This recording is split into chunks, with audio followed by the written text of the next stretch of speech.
Hi, in our last video we talked about theorem of multiplication. Today we'll talk about theorem of total probability. Before starting with what exactly is theorem of total probability, if you haven't subscribed this channel yet, do subscribe this channel for more videos on game theory, statistics and economics. So let's start. First of all, what exactly does this theorem states? Let's discuss that. If an event E is associated with other intermediate mutually exclusive events H1 to Hn. First of all, let's understand the statement. This is saying that if in event, there's an event E which is associated with other intermediate and mutually exclusive event H1 to Hn. When we are saying this, we are simply saying that intersection between any of the two events from H1 to Hn, let's suppose H1, H2, this is equal to 5. This is a null set. There's nothing common between them because these are mutually exclusive events. Plus, when we are saying is over here, if an event E is, so first of all, we know that H1 to Hn are mutually exclusive. Next, if an event E is associated with other intermediate, by this we are simply saying that, okay, that event, what does event E consist of?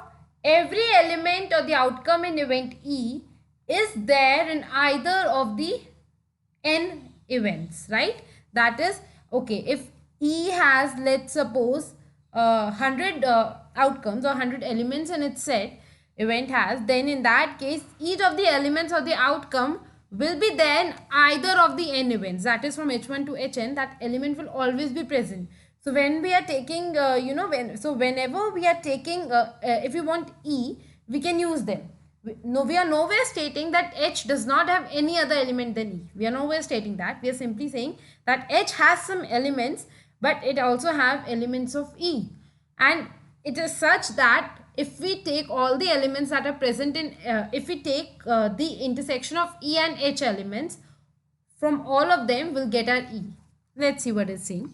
Then total probability of occurrence is given by probability of E is equal to probability of H1 intersection E plus probability of H2 intersection E plus so on till probability of Hn intersection E. So over here we are simply saying that all the H1 to Hn elements are mutually exclusive plus event E is such that if we take the intersection of H1 and E, then we take the intersection of H2 and E, then we take the intersection of H3 and event E, and then till Hn and intersection E, and we add their probabilities, we'll get the probability of event E. That is, if we sum up all the elements of these intersections, we'll get our event E, right? So this is simply the theorem of total probability, where we are taking the common elements of E with all the elements of Hi, and from there, when we are summing up the probabilities, we are getting a probability of E, right? You will get to understand this in a better way when we'll take an example of it, but let's understand it further. Now, this can also be written as, first of all, we know that from here, using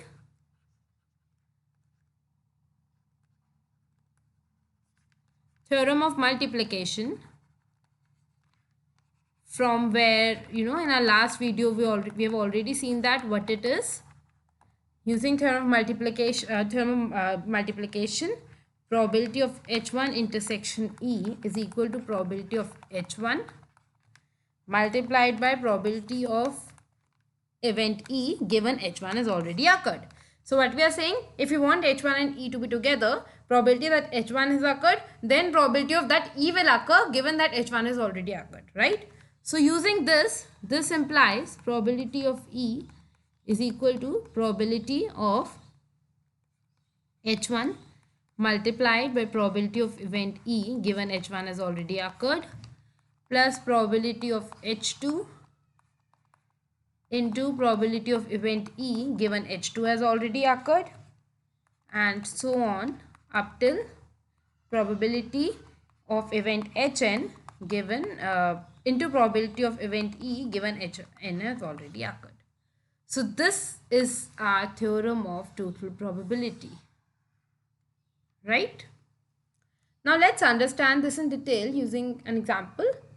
So this example is again from Business Statistics book written by Professor Andy Vora, This states, suppose the personal manager of the company wants to introduce a new policy of assessment of employees of the company for promotion on their jobs. Okay, so they're saying for the promotion purpose, personal manager of a company wants to introduce a new policy of assessment, right? So, and the policy is subject to clearance from the general manager. Okay, now. So they want a new policy to be implemented, and that policy will basically, general manager will clear that policy.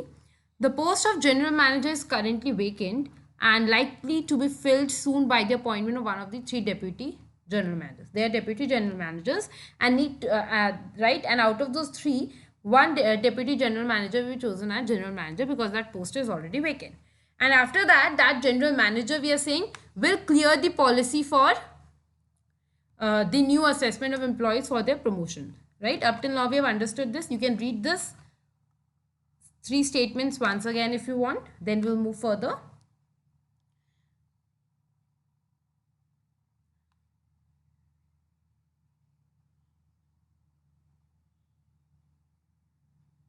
Now, the chances of the policy in question being implemented are dependent on who is the general manager. Now, first of all, we are saying a general manager will be chosen out of those three, and out of those three general manager, each manager, what policy will be chosen is dependent upon those general manager, either of them. Specifically, the chances of the manager A, B and C of being appointed are 0.5, 0.3 and 0.2 respectively, while the likelihood of the policy implementation is 0.1, 0.6, 0.9 respectively with the 3. What is the probability that the policy will eventually be implemented? So what we are saying is, let's understand this entire scenario. We are saying, okay, a personal manager of a company wants to introduce a new assessment policy, and that policy will be cleared by the general manager, right? And general manager needs to be appointed. So we are saying that a probability out of A, B and C, either of the general manager will be appointed, is given by 0.5, 0.3 and 0.2. After that, when we have chosen the general manager, then policy will be implemented or not is basically dependent upon that general manager with different probabilities. Will A implement it is dependent upon, will A implement the policy is 0.1. For B, the probability is 0.6 and for C, it's 0.9. Right? So, what is the probability that the policy will eventually be implemented? So, first of all, let's define the events. So, let's suppose H1, H2 and H3 be events such that A, B or C are promoted, or let's define it separately. H1 is event is simply that A is promoted. A is promoted. Right? H2 states B is promoted. And H3 states C is promoted. And event E states that policy is implemented. Right? So the personal manager has already decided upon the policy, whether it will be implemented or not will depend upon the manager. Now, what do we need it? We simply need the what is the probability that policy will eventually be implemented? That is, we need probability of event E.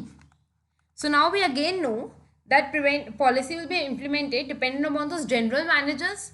So it's somewhere, the thing is, we need the probability that, okay, general manager A will be promoted or general manager will be A and policy is implemented, plus probability of B is promoted and policy implemented, plus probability of C is promoted and policy is implemented. Right? Either in the three cases will the policy be implemented, otherwise not. So we have taken all the intersections. Now will we enter, when we will add these probabilities, what will we get? We will get whether the policy is implemented or not. So this is simply probability of H1 into probability of